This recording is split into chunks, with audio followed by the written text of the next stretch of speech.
4,183. To the world, it looks like numbers. But in spirit, it is a code. A code that unlocks miracles when spoken before midnight. You may have begged, you may have struggled, you may have prayed for years. Tonight, I hand you the key. Speak this word, and watch the walls of lack fall flat.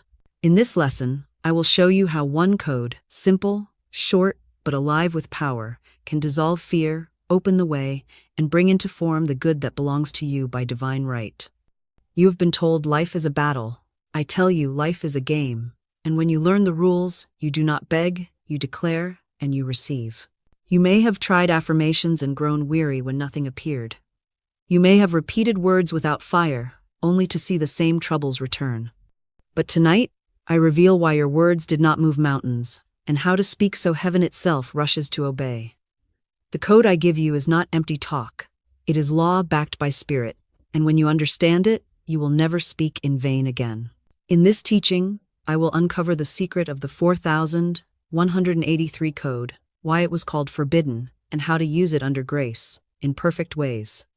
I will share with you the exact declaration to speak, the law it sets in motion, and the stories of those who have seen miracles follow it. We will expose the lies of fear, we will replace doubt with authority, and by the end, you will know how to command your midnight hour. Stay with me, for the last truth I will reveal may shock you, and it will set you free. Most people think numbers are lifeless. To them, they're marks on paper, things to add and subtract, tools for the bank or the classroom. But in spirit, every number carries vibration, and every vibration carries a message. What looks empty to the carnal mind is alive in the divine. This is why I tell you 4,183 is not random. It is a code. And when the tongue clothes it in sound, it moves forces unseen. Here's what most people miss. Your words are never idle. Every word you speak is a seed.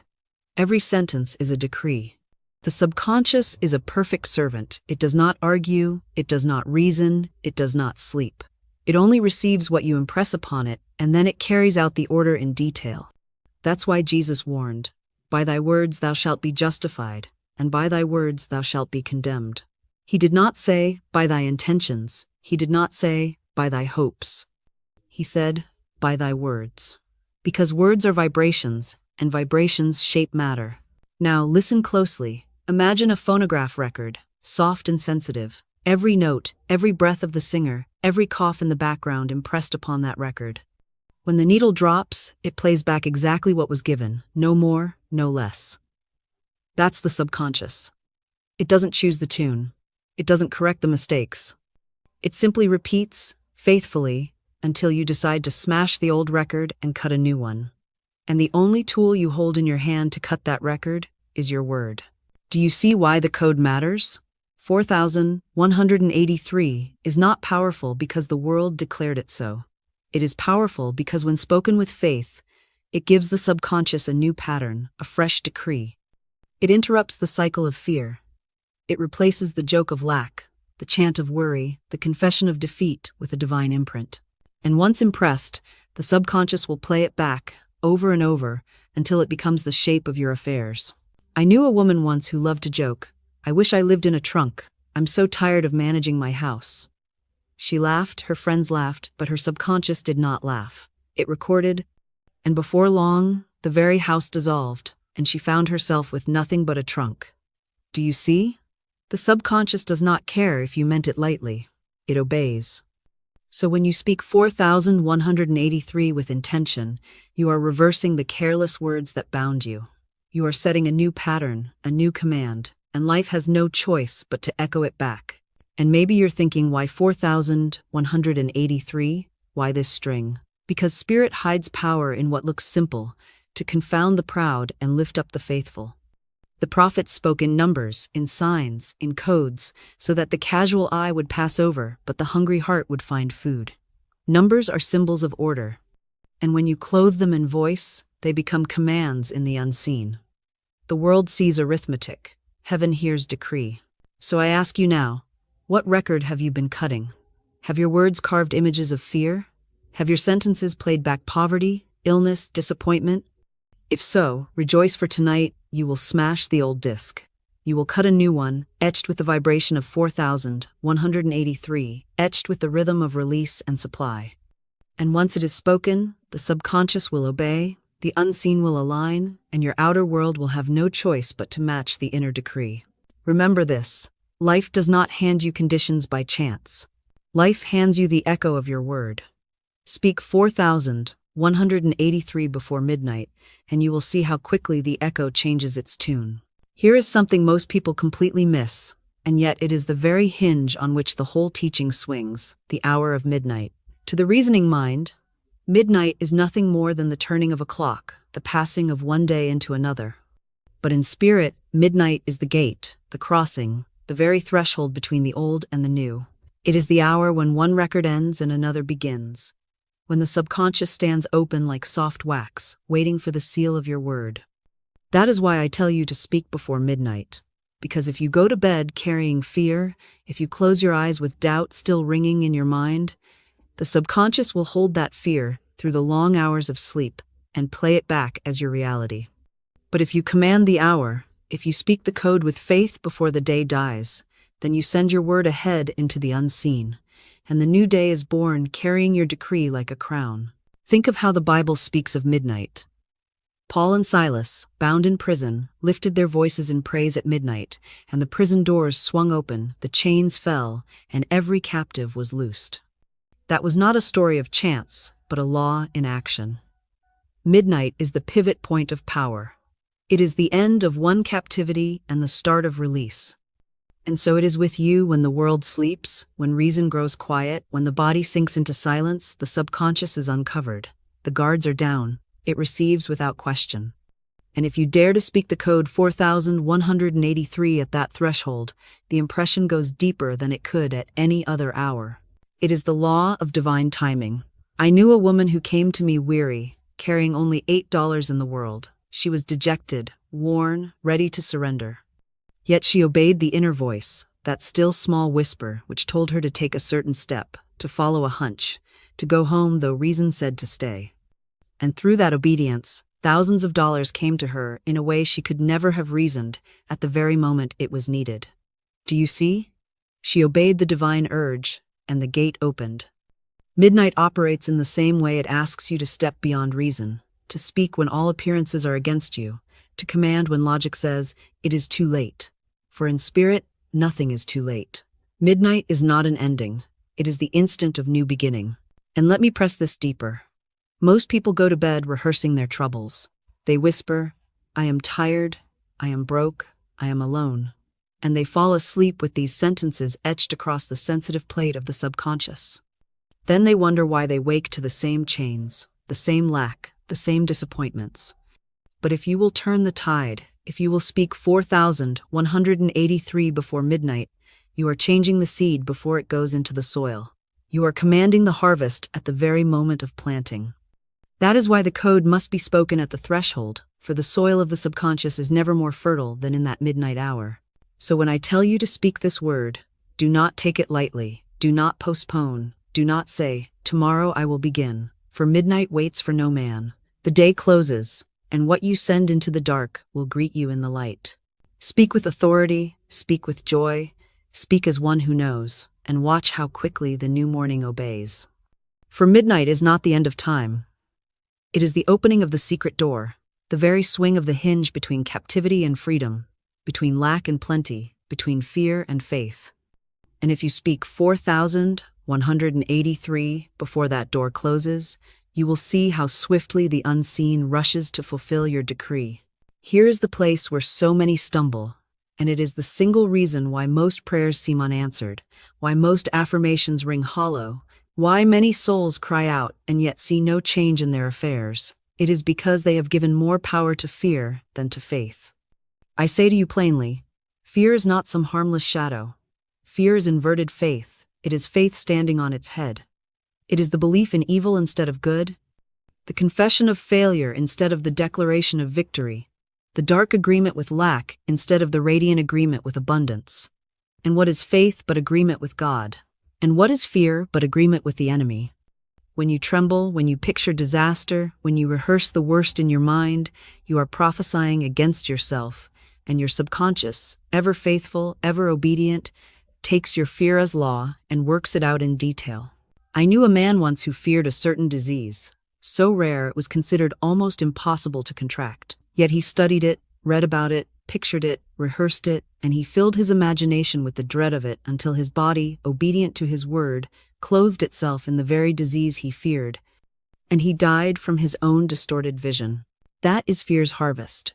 On the other hand, I have seen those who clung to faith with iron tenacity, who, though every outward circumstance denied them, declared with boldness, "God is my supply, my health, my protection, and my deliverance." And I have watched doors swing open, chains fall away, healing break forth, money flow in, friends appear, and situations turn from impossible to effortless. That is faith's harvest. One law, two outcomes. Your choice determines which side you reap. Now perhaps you say, "But how can I keep from fearing? It rises in me before I know it." And I answer, fear will always come knocking, but you need not invite it in. Fear will whisper, but you need not echo it with your tongue. Faith is not the absence of fear, it is the substitution of truth in place of the lie. You cannot leave a vacuum in consciousness. If you cast out fear but do not fill that space with faith, 7 worse fears will come rushing back. The cure is to speak the word of truth until it overshadows the lie. Say with me, I now substitute faith for fear. I now align with divine law. I now expect only good, and good rushes to meet me. That is not daydreaming, that is command. And the subconscious, which does not argue, will record it and life will echo it. Think of it like tuning an instrument. Fear is the string drawn tight, shrill, discordant, vibrating to failure. Faith is the string tuned to harmony, resonant with heaven, vibrating to success. You may have lived for years strumming on fear, hearing only the song of lack and sickness, but the instant you strike the note of faith, the whole atmosphere shifts. Fear is a counterfeit faith, a twisted mirror. Do not waste time fighting shadows. Turn on the light. And what is the light but the bold word of truth spoken aloud, clothed in conviction? That is why the code 4183 carries such power, for when spoken with faith, it substitutes the divine vibration for the false one, it cancels the old record and etches the new. So I ask you now, as you sit in the quiet of your own thought, what are you agreeing with? Are you in covenant with fear, repeating its sentences, bowing to its pictures, bowing to the idol of lack and loss? Or are you in covenant with faith, agreeing with God, daring to say, though every appearance denies it, I declare my abundance, my health, my perfect expression, and by divine law it comes to pass? That decision is the fulcrum on which your whole demonstration swings. Do not treat it lightly. Choose faith, and fear dissolves like mist before the Sunday. Choose faith, and the code 4183 becomes not just numbers, but a key that turns the lock of the unseen and flings wide the gate of miracles. Now let me show you something that has saved many lives from shipwreck and has lifted countless souls out of disappointment into joy. It is the law of substitution. Most people are worn and weary because they have clung to the wrong picture. They have fixed their gaze upon something or someone not meant for them by divine right, and then, when it fails, they despair and cry out that God has denied them. But God denies no one. What really happened is that they were holding the wrong pattern, the counterfeit instead of the true design, and the law must substitute the right for the wrong, the gold for the dross, the diamond for the pebble. The subconscious is like soft clay. It will take any impress, whether crooked or straight, but the superconscious, the God mind within you, carries the divine design, the perfect blueprint. And when you dare to speak the word of substitution, when you say, if this thing is not mine by divine right, I cannot lose what belongs to me. I will receive its equivalent. Then you free the law to act, and the counterfeit is swept away, but the true comes rushing in. I remember a woman who begged me to speak the word that she might marry a certain man, whom we shall call A, B. She loved him deeply, she desired him passionately, and she was certain he was the only man who could ever make her happy. But I said to her, that is not the way of divine law. I cannot speak the word to bind another soul, for that is witchcraft. What I can do is speak the word for your right mate, the man chosen for you by divine selection, the one who belongs to you by perfect pattern. She was reluctant. She feared that this would mean losing AB, but I told her plainly, if AB is the right one, you cannot lose him, And if he is not, his equivalent will come swiftly. She agreed, though half-heartedly, and for a time she continued to see A, B. But strangely enough, she began to notice that he no longer seemed so wonderful. His words fell flat, his presence lost its charm, and her heart grew restless. Then suddenly another man appeared, a man who declared from the first moment that she was his ideal, who said all the things she had longed to hear from A, B, and never heard. She found herself loving him in return, and she married him with joy. The law of substitution had acted. The wrong picture was dissolved, the right one appeared, and there was no loss but only gain. Do you see how merciful the law is? It will not let you remain chained to the wrong door, though you may pound upon it till your knuckles bleed. It gently removes your grasp and leads you to the open door that swings wide with welcome. But most people fight the substitution. They cry, "I want this job, this person, this thing, and nothing else will do." And when it slips away, they sink into despair. Yet if they had spoken the word, "I let go of the wrong and call to me the right," the divine substitute, the perfect selection, they would have found joy springing up in the very place of loss. The law of substitution is also the law that turns curses into blessings, that transforms losses into opportunities, that changes dead ends into open paths. How many times have I seen someone lose a position they clung to with fear, only to be led to a far greater opportunity, one that suited them perfectly and paid them richly. Yet in the moment of loss they wept, not knowing that heaven had taken away the counterfeit to bring them the true. That is why I say to you, never hold a thing with clenched fists. Hold it lightly, bless it, and say, "If this is mine by divine right, it will stay. If it is not, something better will take its place, and you will never know loss again." So now, when you speak the code 4183, understand that it works because it substitutes the divine record for the false one. It erases the crooked line and draws the straight. It dissolves the shadow and reveals the substance. Do not fear the letting go. What belongs to you cannot be taken, and what is taken was never yours by law. Say with me now, "If this is not mine by divine right, I welcome the divine substitute, the equivalent that brings joy and not sorrow, abundance and not lack, freedom and not bondage." And when you speak it with faith, you will find the old pictures fading, the wrong doors closing, and in their place, the true door swinging open, the right picture shining, and the joy of divine law fulfilling itself without struggle, without delay, without mistake. That is the mercy of substitution in action, and it will never fail you. Now we come to the very heartbeat of this mystery, the living breath behind these four figures, 4183. Many will say, "But it is only a number. How can such a thing carry power?" And I answer you boldly. In spirit, nothing is dead. All is alive, and everything carries vibration, and vibration is the language of creation. God spoke, and worlds formed. Sound went forth, and matter obeyed. The invisible always precedes the visible, and what you call a number is not merely arithmetic, but a rhythm, a tone, a chord. And when that chord is struck upon the unseen strings of the subconscious, it resounds through your affairs like music, drawing into order, release, and increase. Numbers are symbols, yes, but when breathed out by the tongue and clothed with faith, they become commands to the unseen, and the unseen obeys without question. Understand this. Your subconscious is a perfect phonograph. It records without judgment, it plays back without choice, and it knows no difference between a fearful chant and a faithful decree. If you fill it with words of defeat, with jokes of poverty, with whispers of sickness, it plays them back in your body, your home, your business, until your very days are scored with the music of your own careless tongue. But if you cut a new record, if you smash the old disc and carve into it the rhythm of 4183, spoken with conviction, then the subconscious will play back a new tune, one of freedom, one of harmony, one of supply.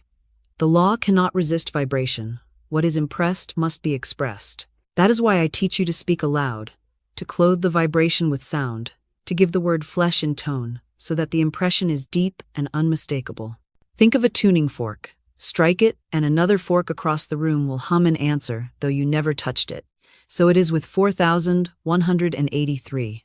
Speak it with faith, and the unseen hums to meet it. The law of vibration cannot fail. You do not need to see the current that carries your word. You do not need to trace the path it will travel. You only need to strike the chord. And when you do, people will appear, doors will open, checks will arrive, bodies will heal, not because you forced them, but because you set the vibration and everything else tuned itself to match. I once declared with a student, I now smash and demolish every untrue record in my subconscious mind. They shall return to the dust heap of their native nothingness, for they came from my own vain imaginings. I now make my perfect records through the Christ within the records of health, wealth, love, and perfect self-expression. And she spoke it with such force that she herself trembled. Within days, her situation turned. Money appeared, friendships blossomed, her health lifted. Why? Because she cut a new record, and the old one could not play any longer. That is what 4183 does. It is a code of release, a rhythm of increase, a sound of order. Let me ask you now, what is the tune of your life? Is it the thin whine of fear, the heavy dirge of lack, the broken note of disappointment? Or will you dare to strike a new chord, to let your tongue sound the vibration of 4183 and command the orchestra of the unseen to play in harmony with your divine design? Remember, you are not asking, you are declaring. You are not begging, you are commanding. Life is not a beggar's bowl, it is a kingly game, and your word is the move that turns the board. So strike the chord, speak the code, and know that the vibration has gone forth. You may not see it in the moment, but already the strings of the unseen are quivering. Already the hidden doors are unlocking. Already the miracle is in motion. Such is the law of vibration, and such is the power of your spoken word. Here is where the whole game turns. And it is the very point at which most souls falter, because they want the harvest without preparing the ground. They want the miracle without making room for it. They want the answer, but will not lift a finger to set the stage. Yet the law is clear. Preparation is the proof of faith, and without faith it is impossible to please God, for faith is the substance of things hoped for and the evidence of things not seen. In the scriptures, the prophet Elisha told 3 kings stranded in the desert without water to dig ditches in the valley. There was no cloud in the sky, no sign of rain, no river near. Yet the command was, make this valley full of ditches. And as they dug, the ditches filled, not by rain but by the hand of the Almighty. So it is with you, your preparation, your digging, is your declaration that the unseen supply is already on its way. You may say, but how do I dig ditches in my life? I tell you this, act as if the good you have declared is already here. Not with strain, not with foolish spending, not with anxious rushing, but with the calm certainty that what is yours by divine right cannot be withheld and must arrive on time. I once counseled a woman who desperately needed an apartment at a time when every newspaper declared there were none to be found. Her friends pitied her and said she would have to put her furniture in storage and live in a hotel. But she refused their pity and declared, Infinite Spirit opens the way for the right apartment for me. One with God is a majority. And when the thought tempted her to doubt, to hold back, to play small, she said, no, I will dig my ditches. She went out and bought blankets for the apartment she did not yet see. That simple act of preparation was her silent word of faith, and soon enough the right apartment appeared, and out of hundreds of applicants, it was given to her. The ditch was dug, and the supply rushed in to fill it. I tell you plainly, if you ask for success but prepare for failure, you will receive the very thing you prepared for. Many pray for prosperity and then hoard their pennies in fear. They pray for health and then plan what hospital they will go to when sickness comes. They pray for love but speak only of heartbreak. They dig ditches for failure and then wonder why the desert fills with dust instead of water. Do you see? The law does not mock you. It simply mirrors you. If you ask with your lips but prepare with your actions for the opposite, the subconscious obeys the stronger signal, and the stronger signal is always the action. So, if you desire a trip, buy the trunk, as one of my students once did, and before long he was on the ship sailing to his destination, financed in a way he could not have imagined. If you desire a home, set aside a place for it in your thought, and prepare in joy. If you desire abundance, bless the money you have, spend a portion of it in faith, and let the law of circulation work, knowing that as money goes out, money must return multiplied. Every act of faith is a ditch dug, and every ditch dug must be filled. Now let me ask you, what ditch can you dig tonight? Can you lay out the clothes you will wear in the position you have called in? Can you prepare the table for the guest of love you have spoken into being? Can you speak over the dollars in your purse and declare them seeds of plenty? Do not say, "When it comes, I will act." Act, and it will come. For faith without works is dead, and preparation is the living body of faith. Dig your ditch before midnight, and watch as the desert of lack fills with streams of supply, so abundant, so overflowing, that you will know it was never your action that brought it, but your faith that allowed the law to act. Now, beloved, I must take you even deeper, for it is not enough to dig new ditches of faith if the soil of your mind is still cluttered with the broken shards of the old. You cannot build a temple on a ruin unless first the rubble is cleared away. The subconscious is like a phonograph record, as I have told you before. It captures every tone, every whisper, every declaration, whether spoken in jest or in earnest, whether murmured in despair or shouted in triumph, and then it plays them back faithfully, again and again, until the music of your life becomes a tired refrain of your own careless speech. Some of you have been listening to the same record of defeat for years, a record scratched with phrases like, "I can't," "I'm afraid," "I'll never," "There's not enough." And every time it spins, you relive the same conditions, the same disappointments, the same lack. But tonight I tell you, you can smash the old record and command a new one to be cut. A woman once said to me, "I am sick and tired of managing this house. I wish I lived in a trunk." She laughed, her friends laughed, but the subconscious did not laugh. It recorded, and in due time, the house was gone, the comfort was gone, and she lived with nothing but a trunk. Another woman who had abundance at her fingertips continually joked about preparing for the poorhouse, and sure enough, the poorhouse prepared itself for her, for the subconscious has no sense of humor. Do you see why the scriptures warn us that death and life are in the power of the tongue? It is not poetry, it is law. The careless words you have sown have borne their bitter fruit, but the same law that bound you is the law that frees you.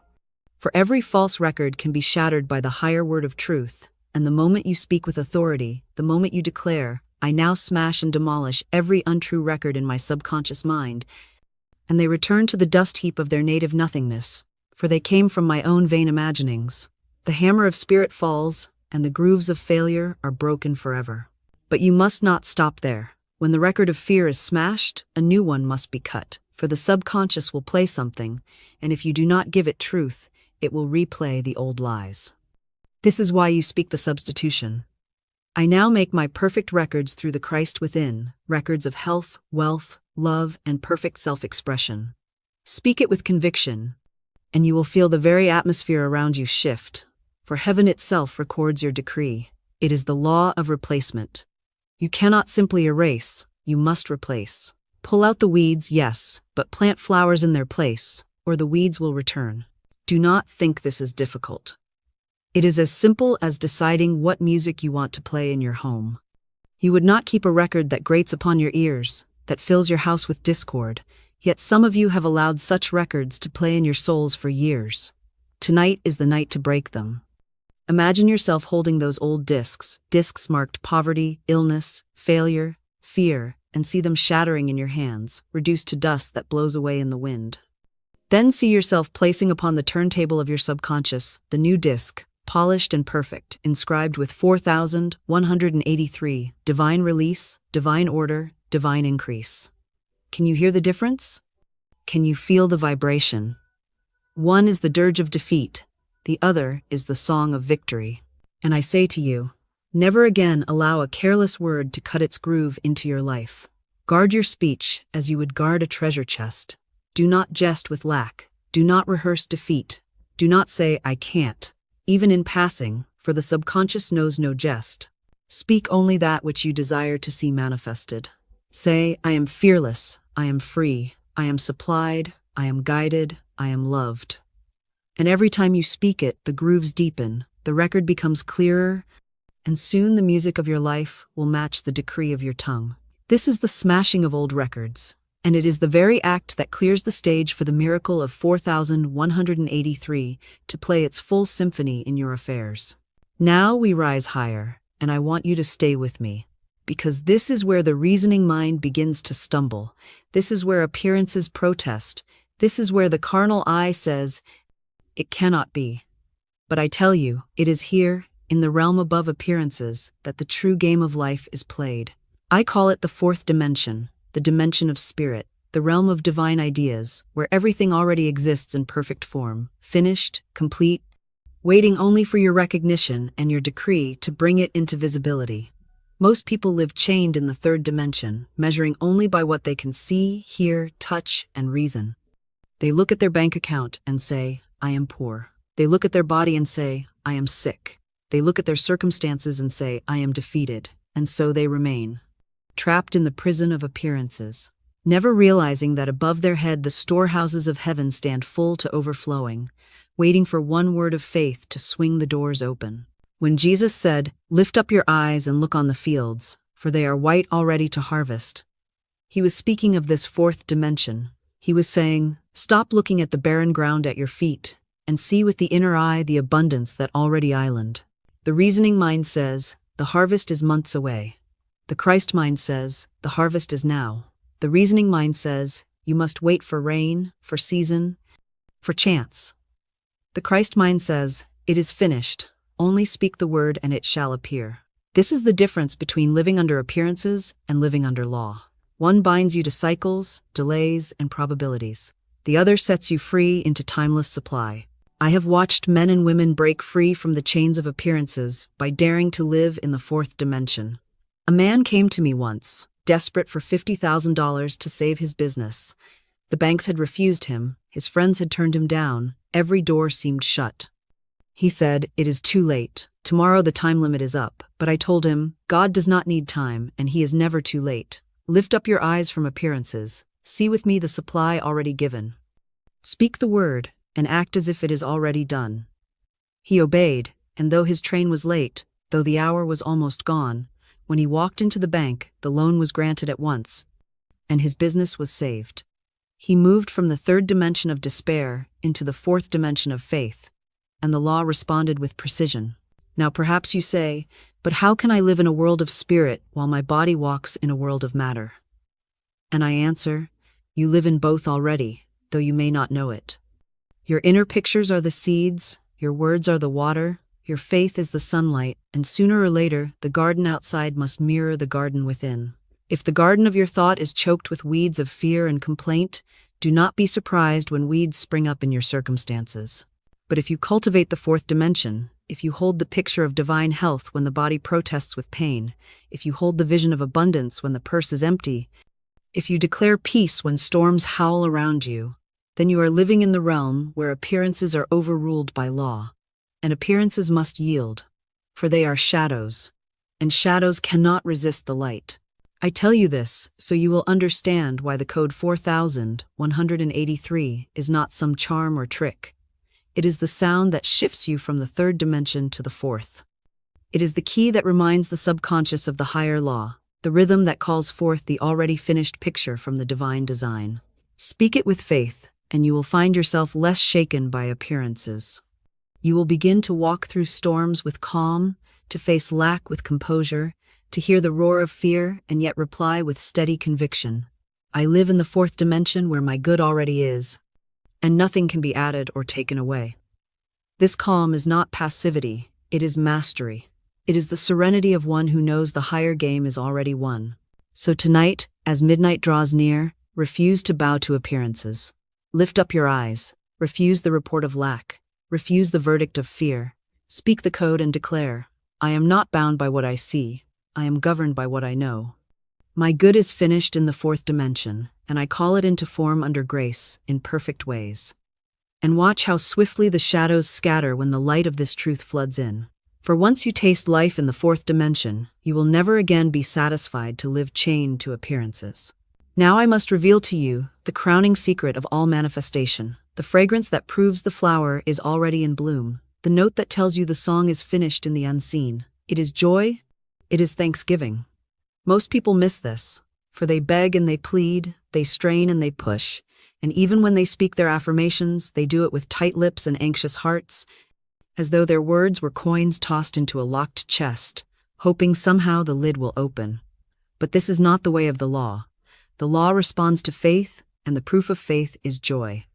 When you are truly convinced that your good is already yours by divine right, you cannot help but rejoice. Thanksgiving flows from you as naturally as breath, and joy becomes the atmosphere of your being. You do not wait for the thing to appear before you give thanks. You give thanks because you know it already is, and that very thanksgiving is the magnet that draws it swiftly into form. I once desired a rose tree. I did not ask in long prayers. I did not plead with heaven. I simply wished it for a moment and saw it in my mind's eye, pictured it being carried into my home. The next day, a friend brought me flowers. She had ordered lilies, but by a so-called mistake, the florist sent a rose tree. Do you see the law? I had already given thanks for the tree, already rejoiced in the image of it, and therefore it had to appear. That so-called mistake was simply the law fulfilling my joy. Another woman came to me with only $2, desperate for prosperity. I said, "Bless this money, declare it your magic purse that can never be emptied, and see it bulging with bills, crammed, jammed, overflowing." She believed, she rejoiced, she gave thanks as though her purse were already heavy, and before long she received a gift of $6,000. Fearless faith, crowned with thanksgiving, brought it to pass. The world will tell you to wait until the blessing comes before you celebrate. But I tell you, if you wait, it will never come, for the celebration is what calls it. Thanksgiving is not an afterthought. It is the creative force itself. To walk in joy is to declare to heaven, "I trust you, I believe you, I know it is done." To murmur and complain is to declare to heaven, "I doubt you, I fear. I believe more in lack than in supply." Which confession do you think the subconscious obeys? Which decree do you think life will echo? Remember, joy is not a shallow emotion. It is a mighty vibration, and vibration is the language of spirit. Speak the code 4183 with thanksgiving, and you will feel the air change around you, as though unseen doors are swinging open, because they are. So I say to you, when you rise in the morning, give thanks before your feet touch the ground. When you pay a bill, give thanks that your supply is endless. When you sit at table, give thanks that your cup overflows. When you speak 4183, do not speak it as a beggar's chant, but as a king's command, sealed with thanksgiving and joy. Rejoice before you see the miracle, for that is the surest sign it is already on its way. And when it arrives, you will not be surprised, you will not gasp in disbelief. You will simply smile and say, "Of course, I knew it. I gave thanks long ago." That is the rhythm of joy, that is the crown of thanksgiving, and that is the sound that tells heaven and earth alike that you are walking in mastery. Now we come to a stumbling block that has tripped more souls than perhaps any other. For men and women will speak the word, they will even dare to believe it, but then they ruin the harvest by demanding to know how it will come, when it will come, through whom it will come. They dig up the seed to see if it has sprouted, they question, they prod, they calculate, and by doing so, they choke the very life they have planted. Hear me, you must release the how. The infinite has ways you know not of, weapons you know not of, channels you know not of, and the moment you try to map it, the moment you try to tell God how to work, you limit the Holy One of Israel and shut the very door you are asking him to open. The reasoning mind wants blueprints, guarantees, explanations, but faith wants none of these. Faith rests, rejoices, and expects, knowing that the invisible is at work and the form must appear in due season. Do you remember the child who asks for a toy at Christmas? He does not stay awake all night pacing the floor, wringing his hands, wondering what store his parents will buy it from, or what ship will carry it, or how many coins must be counted to pay for it. He asks and then he sleeps, confident that when the morning dawns, the gift will be there. That is faith, simple and fearless. Yet grown men and women, who call themselves wise, pray for health, pray for supply, pray for deliverance, and then lie awake all night worrying, calculating, and doubting. They speak the code and then strangle it with anxiety. They say, "But what if it doesn't work? What if I fail? What if it comes too late?" And so they cancel their own decree.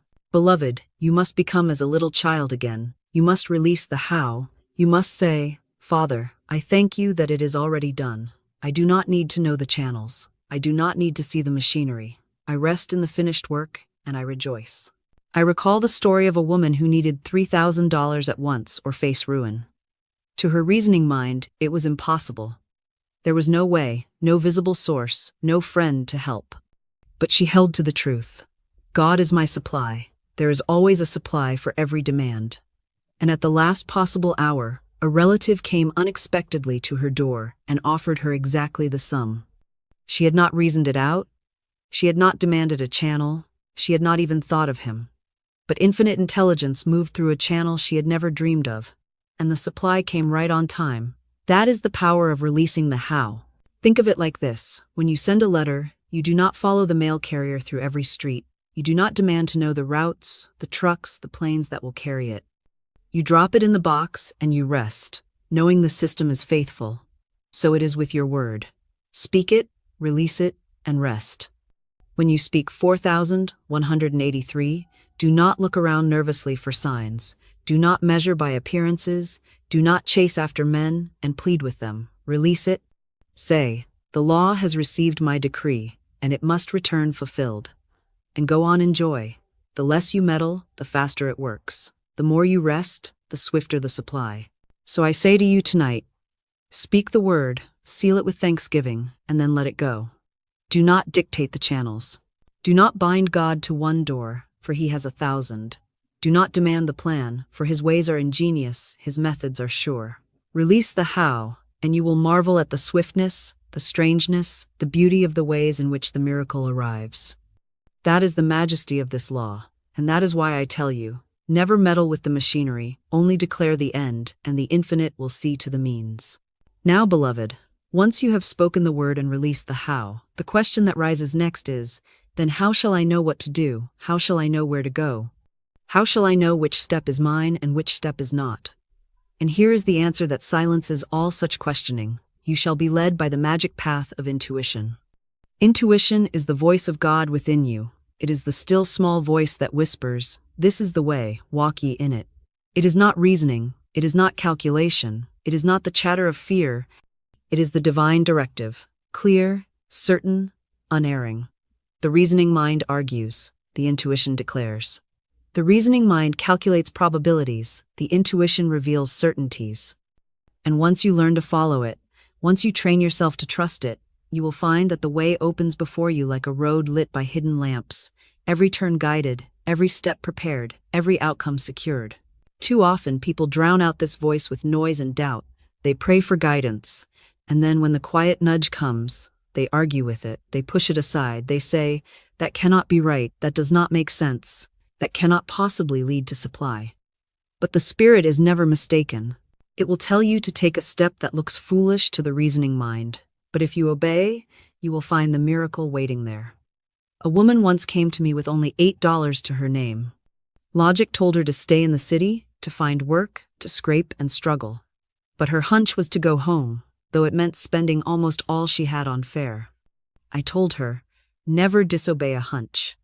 She went, and through that step was connected with an old family friend who opened to her a channel of abundance beyond anything she could have imagined. She had obeyed the magic path of intuition, and the way had opened.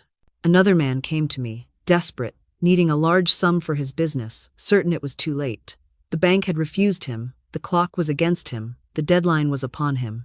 But I told him, go back, speak the word. See yourself received. He obeyed the nudge, though logic mocked him, and when he returned to the bank at the last possible minute, the loan was granted with no resistance. The hunch led him to victory, when reason declared defeat. This is the law. Intuition is the straight line, the beeline, the path that cuts through the labyrinth of appearances and takes you directly to your demonstration. So I tell you, when you speak 4,183 and release the how, listen. Do not force, do not strain, simply listen. The nudge may be to call a friend, to walk a street, to open a book, to sit in stillness. Do not despise the day of small things. The Spirit speaks often in whispers, not in thunder. But if you obey, the small step leads to the great opening. The door swings where you least expected, the supply flows through channels you never saw, the healing rises in ways you never traced. This is the magic of the path. It is not your plan, it is God's, and His ways are sure. And perhaps you say, but how do I know if it is intuition or simply my own restless thought? The answer is simple. Intuition is calm, steady, certain, without argument. It does not plead, it declares. It does not agitate, it directs. It may be but a gentle urge, but it carries peace with it, and when you follow, peace expands. That is how you know the difference. Fear shouts, intuition whispers. Fear confuses, intuition clarifies. Fear binds, intuition frees. Follow peace, and you will never be misled. So let this be your practice. After you speak the code, after you release the how, grow still, listen, and obey the nudge that rises. Even if it seems foolish to the reasoning mind, follow it. For spirit cannot mislead. It is the lamp to your feet, the light to your path, the inner compass that points always to your good. That is the magic path of intuition, and if you walk it, you will never stumble, for the infinite walks before you, preparing the way. Now we arrive at one of the most marvelous revelations of divine law, and I want you to lean in and hear it with your whole heart, for it will release you from strain and striving forever if you grasp it. God has channels you know not of, and the supply that belongs to you may come from directions you could never imagine. Most men and women live hemmed in by their reasoning, fenced in by their limited vision, believing that their good must come through one source, one person, one job, one family connection, one narrow pathway. And because they cling so tightly to these human channels, they cut off the great river of supply that longs to rush in from 1,000 directions. They limit the Holy One of Israel by binding him to a single door, a single avenue, and when that door shuts, they cry that they are ruined. But I tell you, the Spirit is never limited. The infinite intelligence that created worlds has 1,000,000 ways to deliver your good, and if one door shuts, 10 more stand ready to swing open, if only you will release your grasp and let them. I recall a woman who came to me in despair, for she had no money for her rent, no channel in sight, and reason told her it was hopeless. Yet she held fast to the truth, declaring that supply was hers by divine right. And as she walked her dog one day, led down a street she would not ordinarily have chosen, her eyes fell upon a roll of bills lying in her path, and it was exactly the sum she required. She searched for an owner, but none could be found, for the money had been placed there by the hand of spirit, a channel beyond sight, to meet her need. Another time, a student of mine obeyed an inner nudge to call upon an old acquaintance, though she felt embarrassed, for she had nothing to offer. Yet that simple step opened the way to a gift of thousands, coming from a heart she had not thought to lean upon. Do you see how the unseen arranges itself when faith is spoken? The very streets may shift, the very hours may bend, to bring into your hand the good that belongs to you. This is why I tell you, never say, my good must come from here, from this person, from this business, from this bank. For the moment you say that, you tie the hands of spirit. Declare instead, my supply comes through endless channels, under grace, in perfect ways. The ways are myriad, the methods are sure, the law is unfailing, and then release it. Trust that the unseen is at work. You may find yourself led to a place you never thought to go, meeting a person you never thought to meet, receiving a letter you never expected to arrive. All of these are but the messengers of the unseen, the channels through which Spirit delights to show you that his arm is not shortened, that his river is not dry, that his methods are beyond all your reasoning. So when you speak 4,183, do not narrow your eyes and try to trace its path. Do not say, if it does not come through this one, I am lost. Do not cling to the visible and call it your source. God alone is your source, and the visible is but one of his countless channels. Rest in this truth, and you will be free. For when you release the demand that your good come in one way, you open yourself to the infinite ways in which it may rush to you. And then, when it does appear, you will marvel at the ingenuity of Spirit, at the beauty of his timing, at the strangeness of his methods, and you will say, truly, I could never have arranged this. This is the Lord's doing, and it is marvelous in my eyes. Therefore, beloved, cease from trying to plot and scheme. Stop binding God to your tiny plans.